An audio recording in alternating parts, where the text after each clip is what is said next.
আসসালামু আলাইকুম। এখন আপনাদের এক জোড়া ককাটিয়েল পাখি দেখাবো আমি।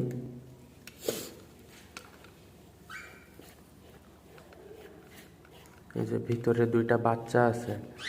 এই যে সামনে যেটা দেখতেছেন এটা মেল, গ্রে মেল, আর ওখানে একটা আছে হোয়াইট ফেস ফিমেল। এখানে এদের ভিতরে ব্লাড মিউটেশনটা খুবই ভালো, কারণ ওখানে আপনি দেখতে পাইতেছেন যে একটা গ্রে ইয়েলো বাচ্চা আসতেছে, গ্রে সিনামন কালারটা খুবই সুন্দর। আর ওই সাইডে একটা হোয়াইট ফেস বেবি আছে।